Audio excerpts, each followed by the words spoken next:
우리가 이 세상을 살아간 사람들이라면 누구든지 인정하는 그런 진리가 하나 있습니다.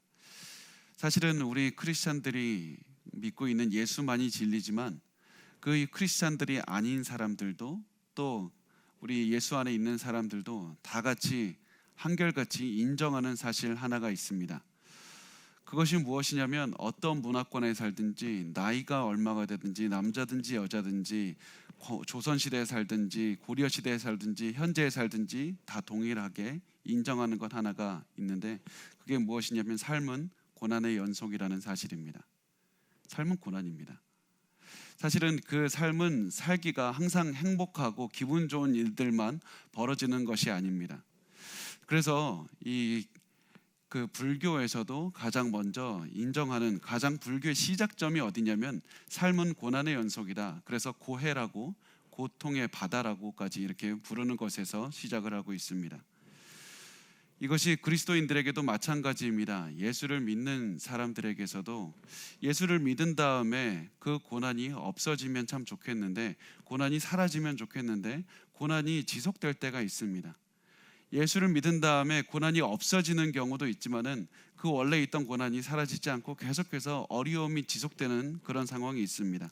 이런 환경을 보고 우리가 이렇게 생각합니다. 하나님, 내가 예수를 믿은 다음에 고난이 없어지지 않으면 내가 이 예수를 믿는 그런 의미가 무엇이 있습니까? 이렇게까지 말하시는 분들도 계십니다. 내가 예수를 믿은 다음에 고난이란 환경이 변하지 않았을 때 우리는 하나님께 대해서 좀 어려운 기도를 드리기도 하고 하나님 불편합니다. 하나님 도와주십시오. 이렇게 기도를 드리기도 합니다. 그런데 우리가 반드시 기억하셔야 될 것이 있습니다. 예수를 믿은 다음에는 환경의 변화가 일어날 수도 있고 안 일어날 수도 있지만 분명히 일어나는 한 가지 사실이 있습니다. 세상 그 어느 누구도 누리지 못하는 한 가지 변화가 어디서 일어나냐면 바로 우리 안에서 일어납니다. 성령께서 우리 안에서 우리를 변화시키시고 우리가 모든 환경을 이겨낼 수 있는 힘을 주십니다. 환경은 변하지 않는다 할지라도 그 모든 환경을 이겨낼 수 있는 그 힘과 능력이 바로 우리 안에서 성령께서 동행하면서 일어나게 되는 것입니다. 그래서 성령의 능력에 힘입어서 우리가 어떠한 고난이라도 이길 수 있는 그런 모습으로 변한다는 사실입니다. 우리 고린도전서 10장 13절 말씀을 같이 읽겠습니다. 시작. 사람이 감당할 시험 밖에는 너희가 당한 것이 없나니 오직 하나님은 미쁘사 너희가 감당하지 못할 시험 당함을 허락하지 아니하시고 시험 당할 즈음에 또한 피할 길을 내사 너희를 능히 감당하게 하시느니라. 우리가 이 말씀을 보고 이렇게 생각합니다. 하나님을 믿으면 내 안에서 지금까지 존재하지 않았던 능력이 갑자기 내 것이 되어서 내가 모든 것을 이길 수 있는 힘이 된다. 아니면 환경이 갑자기 다 쉽게 변한다. 이렇게 생각하시지만 그렇지 않습니다. 예수를 믿은 다음에는 어떠한 고난이 와도 나의 능력이 생기는 것이 아니라 내가 성령의 능력에 의지하게 되어서 성령의 능력으로 모든 것을 이겨낼 수 있는 그런 상황을 이어주신다. 환경은 변하지 않을지 몰라도 성령께서 나를 통해서 역사하신다. 내가 능력을 소유하는 것이 아니라 성령의 능력에 의지해서 성령께서 나를 통해 역사하셔서 어려운 환경을 능히 이겨내게 하신다. 이것이 바로 크리스천들의 삶의 모습인 겁니다. 그래서 하나님께서는 우리에게 어려운 환경이 중요한 것이 아니라 하나님을 바라보라. 어려운 환경이 아니라 하나님을 바라보라. 환경에 힘들고 쉽고 이거는 처음부터 중요하지 않는 겁니다. 하나님을 의지하는 것만이 중요한 겁니다. 아무리 쉬운 환경이라 할지라도 우리가 나의 능력을 의지하면 실패할 수밖에 없지만 아무리 어려운 환경이라 할지라도 세상 사람들이 보기에 실패하고 좌절하고 포기하는 것이 당연한 환경이라 할지라도 우리가 하나님을 의지하면 어떠한 것도 이겨낼 수가 있는 겁니다. 그래서 여러분 혹시라도 우리 상황에서 고난을 당하고 계시거나 힘든 상황에 처한 분이 계시다면 항상 하나님을 바라보는 반응을 보이셨으면 좋겠습니다. 우리 인생에서 가장 중요한 것은 하나님의 그 어려운 그 하나님을 믿고 살면서 어려운 고난을 당했을 때 그 고난 환경에 집중하느냐 아니면 내가 성령을 바라보는 그 성령을 바라보는 그런 반응을 보이느냐. 환경이 변하지 않더라도 내가 성령을 보는 반응을 보이기만 한다면 그것으로 우리가 어떠한 고난도 이겨낼 수가 있게 되는 겁니다. 제가 굉장히 존경하는 한 그 목사님이 계시는데 그 설교자이고 미국의 달라스 신학대학원 전 총장이십니다. 굉장히 존경을 받는 분인데 척 스윈돌 목사님이라는 분이 이렇게 말합니다. 그 책에 보면 이렇게 써 있습니다. 제가 오래 살면 살수록 삶을 대하는 태도가 주는 영향에 대해서 더 많이 깨닫게 됩니다. 제게 있어서 삶의 태도는 사실보다 중요합니다. 과거보다, 교육 수준보다, 돈보다, 환경보다, 실패보다, 성공보다, 다른 사람이 생각하는 거나 말하는 것보다 훨씬 더 중요합니다. 삶을 대하는 태도는 외모보다, 능력보다, 기술보다 중요합니다. 태도는 회사나 교회나 가정을 만들기도 하고 파괴시켜 버리기도 합니다. 놀라운 사실은 우리에게는 그날 가지고 갈 삶의 태도를 결정할 수 있는 선택이 매일매일 있다는 것입니다. 우리는 다른 사람이 행동한 것을 바꿀 수 없습니다. 우리가 할 수 있는 전부는 우리가 가지고 있는 것을 바꾸면서 살아가야 되는 것이고, 우리가 가지고 있는 것은 바로 삶의 태도입니다. 저는 확신합니다.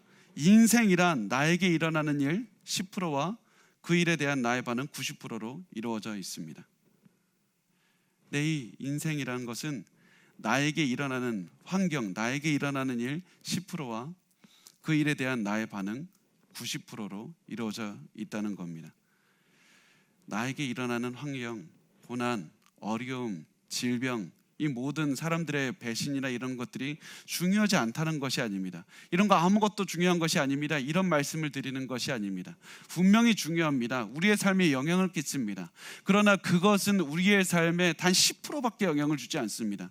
정작 중요한 것은 그 환경을 내가 어떻게 받아들이는가, 그 환경을 바라보고 내가 어떠한 반응을 보이는가, 그것을 내가 어떻게 생각하고 어떠한 것을 하나님을 의지하는가 의지하지 않는가, 그것에 따라서 내 인생 나머지 90%가 결정이 된다는 사실입니다. 고난이 일어났다는 사실 중요하지만 그것보다 더 중요한 것은 그 일어난 일에 대한 나의 반응인 것입니다. 고난이 나를 불행하게 만드는 것이 아니라 고난에 대한 나의 반응이 나를 불행하게 만듭니다. 힘든 일이 나를 좌절시키는 것이 아니라 그 힘든 일에 대한 나에게 등을 지는 사람에 대한, 나에게 찾아오는 그 모든 고통에 대한 내가 어떠한 반응을 보일 것인가, 성령을 바라보는 반응을 보인다면 내가 성령의 능력으로 모든 것을 이겨내는 그런 인생을 살게 되지만, 나는 왜 이렇게 어려우면 찾아올까, 나는 왜 이렇게 힘든 일만 찾아올까, 나는 왜 하는 일마다 안 될까, 나는 왜 사람들이 나를 외면할까, 계속해서 내가 이런 반응을 보이면서 계속해서 성령이 아니라 나 자신에게로, 내 환경에게로 계속해서 시선을 돌린다면 나는 결국 실패한 인생을 살 수밖에 없습니다. 우리가 한번 우리의 삶을 돌아보셨으면 좋겠습니다. 우리는 지금 어떠한 반응을 보이면서 살고 있습니까? 참 성경을 보면 흥미로운 점이 많이 있는데, 그 중에서 하나가, 참 성경에는 여러 가지 인물들이 나오죠. 많은 사람들이 나옵니다. 그리고 그 많은 사람들이 고난에 대해서 각각의 반응을 보이고 있습니다. 참 많은 사람들이 많은 반응을 보이는데, 예수님 앞에 선 많은 시련을 가진 사람들도 여러 가지 반응을 보였습니다. 그리고 중요한 것은 예수님은 그 반응에 따라서 응답을 해주셨습니다.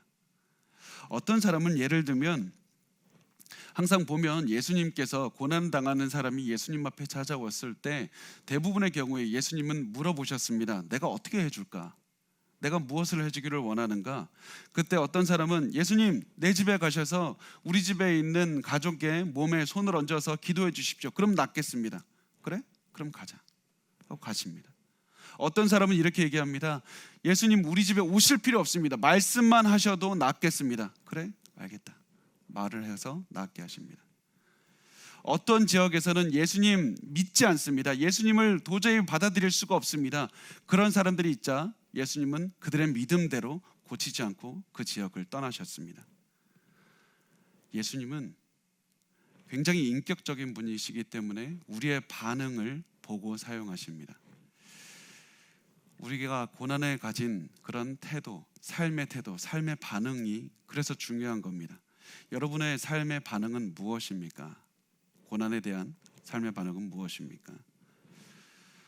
오늘 우리가 읽은 그 본문 말씀이 예수님을 바라보는 삶의 태도에 대해서 돌아볼 수 있는 굉장히 좋은 말씀입니다. 오늘 본문을 보면 예수님께서 이제 그 본문에 나오기 전에 변화산에서 이렇게 변화되시고 그 예수님 모습에 광채가 나고 모습이 변화돼서 모세와 엘리야와 대화하시는 그런 장면이 나옵니다. 예수님께서 굉장히 희고 광채가 났다는 것은 단순히 그냥 예수님이 몸이 빛이 났다 이런 수준이 아니라 하나님의 영광의 빛이 예수님에게 있다. 예수님은 그 영광이 하나님의 영광이 바로 예수님이시다. 그 영광 자체이시다. 이분이 바로 하나님이시다. 이것을 보여주는 의미로 예수님에게서 빛이 난 것이었습니다.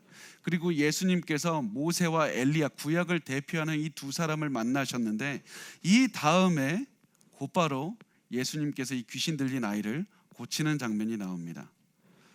제가 이 말씀을 드린 이유는 지금부터 시작해서 이 마가가 이 예수님이 어떠한 분인지, 예수님이 얼마나 위대한 분인지, 우리가 왜 예수님을 바라봐야 되는지를 설명하는데 그 설명하는 방식이 어떻게 설명을 하냐면 예수님과 모세를 비교하는 것을 통해서입니다. 방금까지 예수님께서 모세와 대화를 나누셨는데 이분은 단순히 그냥 모세와 1대1로 똑같은 동등한 분이 아니라 모세보다 위대한 분이다라는 것을 계속해서 설명을 합니다. 그것을 같이 한번 보도록 하겠습니다. 마가복음 9장 9절 말씀을 우리 같이 읽어보겠습니다. 시작. 그들이 산에서 내려올 때 예수께서 경고하시되 인자가 죽은 자 가운데서 살아날 때까지는 본 것을 아무에게도 이르지 말라 하시니. 자, 이제 산에서 내려오실 때라고 말씀합니다. 성경에서 산은 항상 중요합니다. 성경에서 여러분 지금 우리는 종이에다가 잉크해서 굉장히 싸게 그 종이를 만들지만 책을 만들지만 이때에는 굉장히 비싼 겁니다. 단 하나도 낭비할 수가 없는 겁니다. 굉장히 비쌌기 때문에 그 단어 하나 낭비할 단어가 없었습니다. 그래서 산에서 내려왔다 이것을 그냥 예수님이 그냥 산에서 내려왔으니까 산에서 내려왔다고 썼겠지 이런 수준이 아닙니다. 굉장히 신학적인 중요한 의미가 있고 예수님을 드러내는 의미가 있기 때문에 산에서 내려왔다고 쓴 것입니다. 그렇다면 산에서 내려온 것이 어떤 의미가 있는가? 항상 그 성경을 보시면 사람들은 하나님을 만나러 갈 때마다 산에 올라갔습니다. 항상 아브라함도 하나님을 산에서 만나고 모세도 하나님을 산에서 만나고 계속해서 산에 올라가서 이 산이라는 것은 하나님을 만나는 장소가 됩니다. 그런 상징이 돼서 하나님 예수님께서 산에서 내려오셨다. 이 하나님께서 이제는 지금까지는 사람들이 하나님을 만나기 위해서 산에 올라갔지만 이제는 산에서 친히 하나님께서 내려오시는 그런 영광의 모습을 보여주고 있는 겁니다. 그리고 이 하나님께서 단순히 산에서 인간이 내려왔다 이것을 표현하는 것이 아닌 것을 우리가 알 수 있는 이유는 이 예수님께서 영광의 빛을 비추셨다. 모세도 그리고 아브라함도 그 어느 누구도 산에 가서 친히 직접 자기의 빛을 비춘 사람은 단 한 명도 없었습니다. 그러나 예수께서는 친히 산에서 영광의 빛을 비추셨고 그리고 이제는 내려오시는 겁니다. 이분이 하나님이 되는 겁니다. 이 예수 그리스도께서 하나님이시라고 선포하고 있는 겁니다. 그런데 산에서 내려올 때라는 이 장면은 단순히 예수님만을 묘사하는 것이 아니라 모세도 묘사하는 그런 장면입니다. 모세도 자기의 그 모습이 자기의 그 빛이 비춰지는 그런 경험을 한 적이 있습니다. 출애굽기 34장 29절 말씀을 같이 읽겠습니다. 시작. 모세가 그 증거의 두 판을 모세의 손에 들고 시내산에서 내려오니 그 산에서 내려올 때 모세는 자기가 여호와와 말하였으므로 말미암아 얼굴 피부에 광채가 나나 깨닫지 못하였더라. 하나님께서 모세와 대화할 때 그 하나님의 그 영광의 빛이 모세의 얼굴에 비춘 겁니다. 그러니까 하나님의 영광의 빛이 얼굴에 비춘 것만으로도 모세의 얼굴에 광채가 나게 되는 겁니다. 그래서 모세가 시내산에서 십계명 돌판을 들고 내려왔을 때 사람들의 눈에 모세의 얼굴에 광채가 비추니까 너무나도 두려웠습니다. 그래서 그 모세의 얼굴을 도저히 바라볼 수가 없게 되었습니다. 그래서 모세는 얼굴에 수건을 덮어서 얼굴을 가렸습니다. 자, 출애굽기 34장 33절 말씀을 우리 같이 한번 읽어볼까요? 시작. 모세가 그들에게 말하기를 마치고 수건으로 자기 얼굴을 가렸더라. 34절. 그러나 모세가 여호와 앞에 들어가서 함께 말할 때에는 나오기까지 수건을 벗고 있다가 나와서는 그 명령하신 일을 이스라엘 자손에게 전하며 35절. 이스라엘 자손이 모세의 얼굴에 광채를 보므로 모세가 여호와께 말하러 들어가기까지 다시 수건으로 자기 얼굴을 가렸더라. 성경은 계속해서 모세가 얼굴을 가렸다, 광채가 나는 얼굴을 가렸다라고 얘기를 합니다. 자, 우리가 여기서 한번 생각해 봤으면 좋겠습니다. 왜 모세는 얼굴을 가렸을까요? 아니, 그 자기가 지금 하나님과 기도한 것 때문에 광채가 나면 좋은 것 아닙니까? 광채가 나기 때문에 사람들에게 얼굴 보여주면서 당신들도 기도하면 얼굴에 빛이 날 수 있다. 나는 지금 하나님과 대화해서 빛이 나고 이렇게 빛이 났기 때문에 내가 진실로 하나님의 말씀을 전하고 있다. 이것을 그냥 보여주면 좋을 텐데 사람들이 두려운 마음으로 그 하나님의 말씀을 들으면 될 텐데 모세는 굳이 얼굴을 가렸습니다. 왜 그랬냐면 거긴 두 가지 이유가 있습니다. 첫 번째는 모세가 하나님을 대신해서 사람들과 대화를 했어야 됐기 때문이었습니다. 사람들이 모세 얼굴에 있는 광채 때문에 모세를 두려워해서 그 대화하는 것조차도 두려워했기 때문에 모세의 그 광채를 될 수 있으면 가려서 사람들의 두려움을 없애고 소통하려고 했습니다. 이게 첫 번째 의미입니다. 그런데 두 번째 이유는 무엇이냐면 첫 번째 이유가 그 이스라엘 백성들을 위해서 얼굴을 가렸다라고 한다면 두 번째는 모세 자신을 위해서 가린 겁니다. 모세가 얼굴에 있던 광채가 있었던 이유가 무엇이냐면 자기 스스로 광채를 냈던 것이 아니라 하나님 때문에, 하나님을 봤기 때문에, 하나님과 대화했기 때문에 얼굴에 빛이 났던 것이었습니다. 이 말은 무슨 얘기냐면 하나님과 대화하지 않으면 사라져버리는 광채라는 겁니다. 하나님과 기도하지 않고 하나님과 대화하지 않으면 그 광채는 없어져 버리는 광채입니다. 모세 자신의 얼굴에 아무리 엄청난 광채가 몰아쳐도, 광채가 나도 어쩔 수 없이 시간이 지나면 모세 얼굴에 있는 광채도 사라져버리게 됩니다. 모세 얼굴에 다시 광채가 나는 순간이 언제입니까? 하나님과 다시 대화했을 때. 하나님과 다시 대화하면 다시 광채가 납니다. 그래서 사람들이 봤을 때 어떻습니까? 모세 얼굴에 광채가 날 때는 모세를 두려워합니다. 모세가 저 하나님의 그 대화한 것을 가지고 하나님의 마치 대언자로 여기면서 모세를 두려워합니다. 그런데 시간이 지나서 모세 얼굴에 광채가 나지 않을 때는 더 이상 모세를 두려워하지 않습니다. 광채가 나지 않기 때문에 모세를 두려워하지 않습니다. 그래서 모세는 더욱더 얼굴을 가리는 겁니다. 내 얼굴에 광채가 사라지는 순간, 그래서 그때 자신이 따로 해야 됐던 것이 무엇입니까? 또다시 하나님께 기도하고 또다시 하나님을 바라보고 또다시 하나님과 마주하는 그런 대화하기를 힘써야 됐던 것이 바로 모세가, 그 광채를 가지고 있었던 모세가 끊임없이 선택해야 됐던 반응이 바로 하나님과 대화하는 것, 하나님을 따라가는 것. 자기의 능력이 부족하고 더 이상 사람들이 이끌 수 있는 힘이 없을 때 모세가 해야 됐던 것이 무엇입니까? 내 리더십을 발휘해야 되겠다, 내가 카리스마를 더욱더 세워야 되겠다. 이게 아니라 하나님과 또다시 가서 사람들의 얼굴에 하나님과 대화한 그 얼굴의 광채를 보여주고 또다시 내가 하나님과 대화했다, 또다시 하나님과 했다. 그래서 항상 어디에서든지 크리스찬 리더들이 단순히 목회자뿐만 아니라 그 가정의 부모님도 그 크리스찬의 리더들이 됩니다. 사업장에서의 그 리더들도 다 크리스찬 리더들이 됩니다. 이분들이 언제 가장 하나님의 그 권위를 갖게 되냐면 지식이 있을 때, 뛰어난 언변이 있을 때, 똑똑할 때가 아니라 그 얼굴에 하나님과 대화한 그 빛이 있을 때, 하나님과 대화해서 이분은 하나님과 대화하고 기도하는 분이라는 사실을 깨달을 때 사람들이 그 사람을 따르게 되는 겁니다. 그래서 사람들이 나를 따라오지 않을 때, 우리 가정에서 왜 아이들이 나를 안 따라올까? 더욱더 우리가 해야 되는 것, 아무리 우리가 해도 부족한 것이 무엇이냐면 더욱더 기도하고, 더욱더 교회를 위해 기도하고, 더욱더 가정을 위해서 기도하고, 자녀들을 위해서 계속해서 기도하면서 하나님의 그 뜻을 보여주는 것. 이것이 바로 우리 크리스찬 리더들에게 주어진 소명이라고 할 수가 있습니다.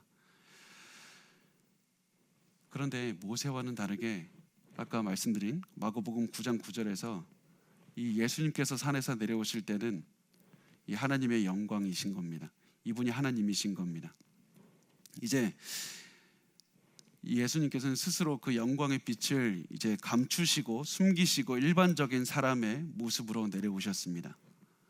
그런데 이 예수님의 존재 자체에서 나오는 그 엄청난 빛, 존재 자체에서 나오는 그 능력, 존재 자체에서 뿜어져 나오는 그 사랑의 빛은 도저히 숨길 수가 없는 겁니다. 그래서 아까 모세가 빛을 가지고 왔을 때 사람들은 두려워해서 숨었지만 이 영광의 빛 그 자체이신 예수님이 오실 때는 사람들이 어떤 반응을 보이는지 아십니까? 마가복음 9장 15절 말씀입니다. 우리 같이 읽겠습니다.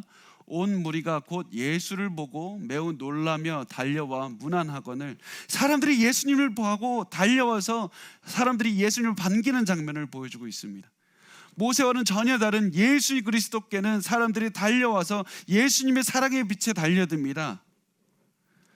사람들이 광채 때문에 모세는 멀리했지만 예수님에게는 달려갔습니다. 그래서 마가는 계속해서 이런 모습들을 보여주면서 모세보다 뛰어난 하나님 예수께서 여기 계시다, 이 예수께서 위대한 분이 여기 계시다, 우리의 모든 시선은 예수께 집중해야 된다고 계속해서 말씀을 하고 있는 겁니다. 그래서 이 마가는 모든 시선을 예수께 집중하게 한 다음에 이제 이야기를 진행시키는 겁니다. 자, 이제 보면 마가가 이제는 예수께서 이 중심이 되셔서 이 모든 이야기를 풀어가시는데, 지금 이 예수 앞에는 시련을 당하는 한 아버지가 있었습니다. 이 아버지가 원래는 예수님께서 내려오시기 전에, 산에서 내려오시기 전에 제자들에게 자기의 아들을 데리고 갔습니다. 내 아들이 귀신 때문에 힘들어합니다. 그래서 내 아들을 좀 고쳐달라고 얘기를 했습니다. 분명히 이 아들이 이 병도 있었고 귀신 때문에 힘들어해서 영육간에 너무나도 고난을 당하고 있었습니다. 이 아버지가 아들을 제자들에게 데리고 온 이유가 어디서 나오냐면 마가복음 6장 12절과 13절에 나옵니다. 우리 같이 읽겠습니다.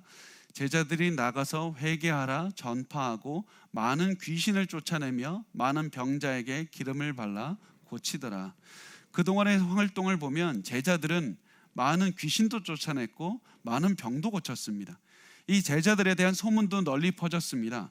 그래서 이 아버지가 예수님이 고쳐주시면 가장 좋지만 예수님이 없어도 예수님의 제자들도 귀신도 쫓아낸 적이 있고 병든 사람들도 고친 적이 있으니까 우리 아들도 좀 고쳐주십시오.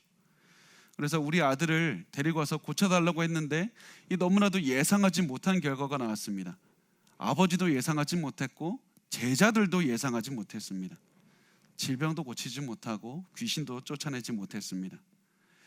그래서 이 아버지가 이제는 나에게 희망이 없나? 이 사람들 고칠 수 있다고 생각했는데 이 사람들 고치지를 못하는 거구나, 이런 생각을 들었고 제자들도 그 모습에 어쩔 줄을 몰라 했습니다. 왜 안 나갈까? 왜 능력이 발휘가 되지 않을까? 왜 어떻게 해서 이런 일이 벌어질까? 이런 상황을 마가복음 9장 14절과 15절에서 이렇게 그리고 있습니다. 우리 같이 읽겠습니다. 시작. 이에 그들이 제자들에게 와서 보니 큰 무리가 그들을 둘러싸고 서기관들이 그들과 더불어 변론하고 있더라. 온 무리가 곧 예수를 보고 매우 놀라며 달려와 문안하거늘. 이 제자들이 이 귀신을 쫓아내지 못하니까 그 장면을 사실은 지켜보면서 이 제자들을 어떻게 하면 공격할까? 공격할 건수를 찾고 있던 서기관들이 있었습니다. 그 아들을 어떻게 치유하는지 그걸 바라보고 내가 어떻게 하면 공격할까, 이것을 찾고 있는 이 서기관들이 제자들이 그 아들에 있던 귀신을 쫓아내지 못하니까 곧바로 공격하기 시작합니다. 당신들 이거 사기 아니냐, 이렇게 귀신을 쫓아내지 못한다면서 어떻게 이렇게 귀신을 쫓아내는 흉내내고 다니고 있었냐, 그러면서 막 따지기 시작합니다. 그러면서 또 하나 공격했던 것이 당신들이 어떠한 권위로 귀신을 쫓아내냐, 당신들의 선생이 누구시냐, 당신들의 선생은 어떤 랍비 학교를 나왔느냐. 실제로 예수님은 어떤 랍비 학교, 유명한 랍비 밑에서 배운 분이 아니었습니다. 하나님이시기 때문에 실제로 직접 예수님께서 말씀을 가르치셨지만 그 당시 유대인들의 관습에서 보기에는 당신들 그 예수님은 어떤 권위로 누구에게서 배운 사람이냐, 이것을 굉장히 중요하게 생각하면서 굉장히 소란을 피우면서 제자들을 공격했습니다. 그러니까 제자들도 너무 창피하고 있는 상황에서 서기관들이 공격을 하니까 맞받아치는 겁니다. 당신들이 뭔데 그래? 이러면서 이건 제 말입니다. 이러면서 이렇게 막 맞받아치면서 서로 싸우니까 사람들이 주위를 둘러싸면서 막 이제 싸움 구경을 하게 되는 겁니다. 이런 소동이 벌어지고 있을 때 예수님께서 내려와셨는데 사람들이 예수님이 내려왔다는 사실조차도 깨닫지 못할 정도로 굉장히 소란스럽고 혼란스러웠습니다.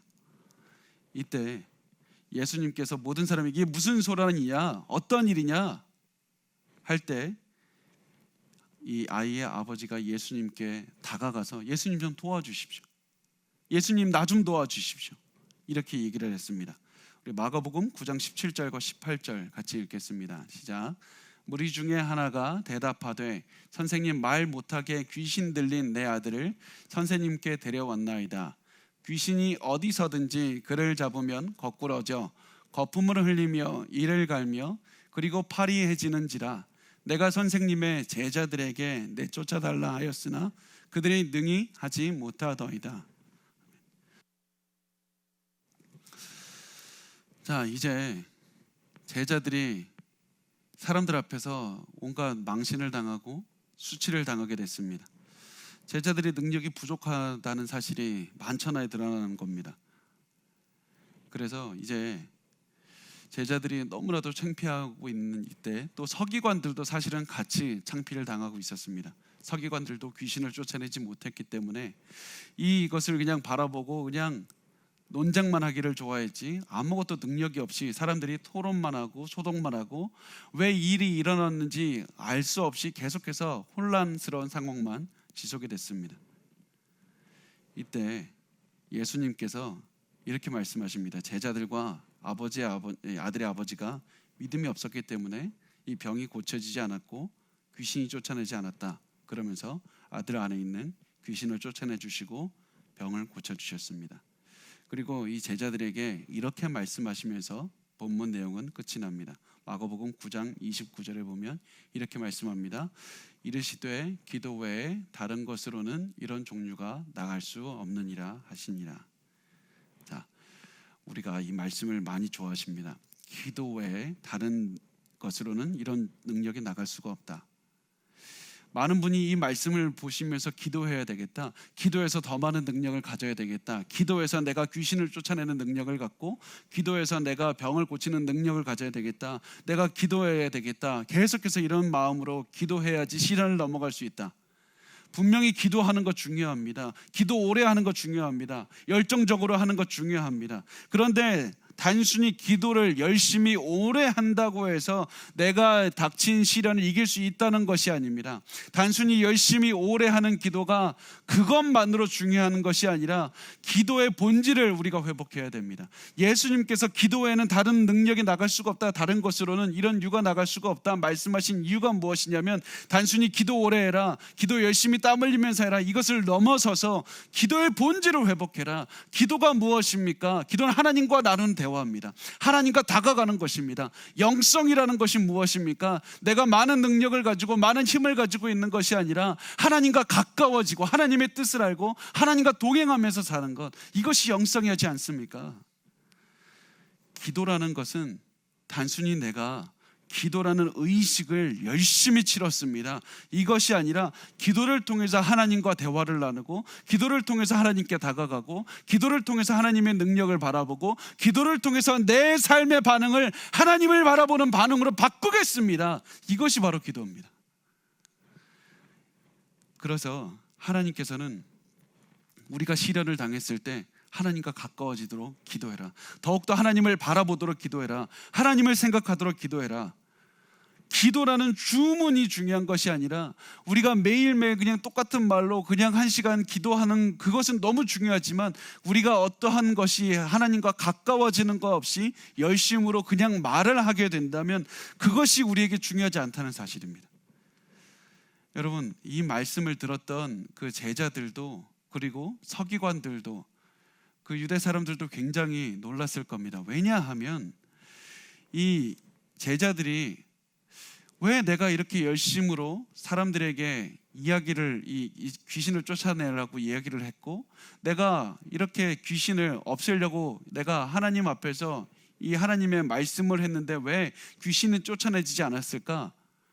이 사람들이 이해되지 않았던 이유가 무엇이냐면 이 유대교에서는 쉐마 있지 않습니까? 신명기 6장 4절에서 6절 말씀 이게 보면 굉장히 중요한 말씀인데 우리 같이 한번 읽어볼까요? 시작. 이스라엘아 들으라. 우리 하나님 여호와는 오직 유일한 여호와이시니 너는 마음을 다하고 뜻을 다하고 힘을 다하여 내 하나님 여호와를 사랑하라.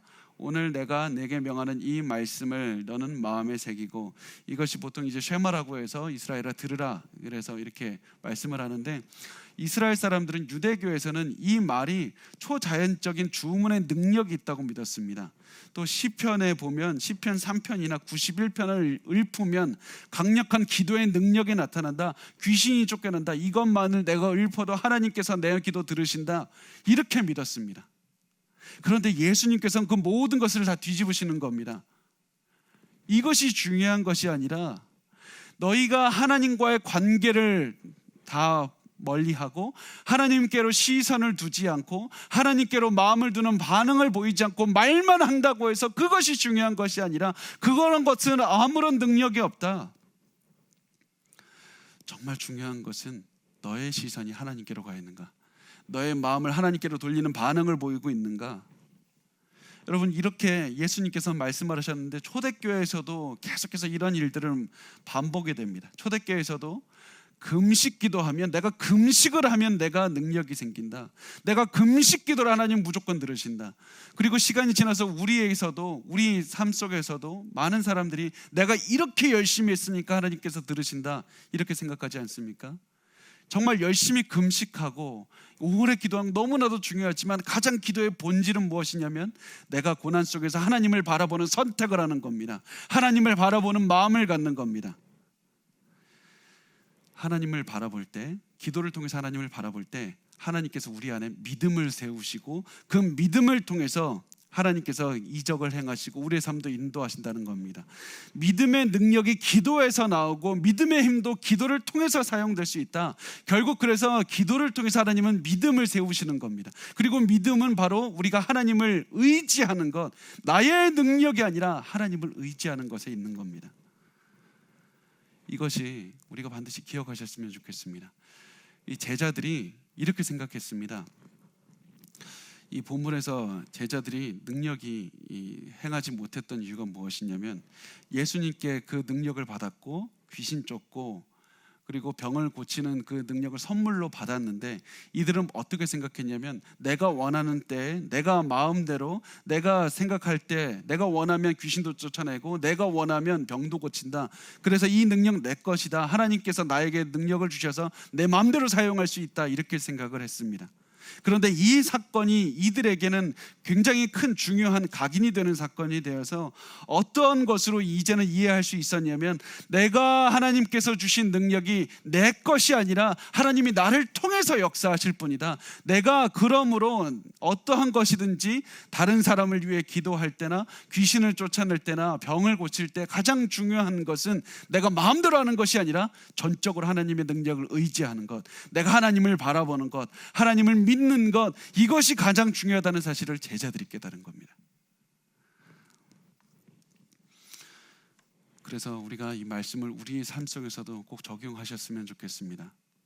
우리가 항상 어떠한 때든지, 때로는 내가 보기에 하나님 나에게 재능을 주셨습니다, 나에게 능력을 주셨습니다, 아니면 이거 내가 평소에 항상 하던 것입니다, 이런 어떠한 것이든지, 아니면 내가 하나님 도저히 이 상황을 견딜 수가 없습니다, 고난입니다, 이 상황을 이겨낼 수 있는 힘을 주십시오, 이 모든 어떠한 상황에서도 하나님께서 우리에게 그 능력을 주셔서 내가 마음대로 사용할 수 있게 하는 것이 아니라 우리가 기도하게 하시고 기도를 통해서 하나님의 능력을 의지하게 하셔서 성령의 능력이 우리를 통해서 역사하게 만드신다는 사실입니다. 그래서 우리가 항상 기도해야 되는 겁니다. 고난이 있을 때 기도하는 반응을 보이십시오.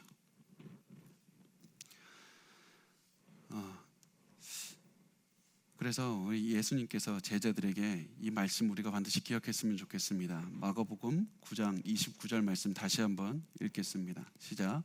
이르시되 기도 외에 다른 것으로는 이런 종류가 나갈 수 없느니라 하시니라. 기도해야 된다. 단순히 기도를 오래 하는 것이 중요한 것이 아니라 기도를 통해서 믿음을 세워야 된다. 예수님께서는 이 장면에서 이제 제자들에게만 말씀하시는 것이 아니라 이 아이의 아버지에 대한 그 아버지의 믿음에 대해서도 말씀을 하셨습니다. 우리 마가복음 9장 22절 말씀을 우리 같이 읽겠습니다. 시작. 귀신이 그를 죽이려고 불과 물에 자주 던졌나이다. 그러나 무엇을 하실 수 있거든 우리를 불쌍히 여기사 도와주옵소서. 지금 이 아버지가 하는 말을 잘 보면 분명히 예수님이 고칠 수 있다는 믿음이 있는 말입니다. 그런데 동시에 예수님을 공격하는 말이기도 합니다. 내가 예수님의 그 제자들에게 데리고 왔더니 못 고쳤습니다. 당신은 할 수 있습니까? 당신은 과연 가능합니까? 당신은 과연 이 모든 것들을 할 수 있습니까? 당신의 그 소문대로 할 수 있습니까? 내가 당신을 믿을 수 있습니까? 예수님에 대한 불신까지도 같이 포함되어 있는 말입니다. 그래서 할 수 있으면 나를 도와주십시오. 여러분, 이때 우리가 기억했으면 좋겠습니다. 예수님 당장 고칠 수 있었습니다. 아버지가 말하기 전에 고칠 수 있었습니다.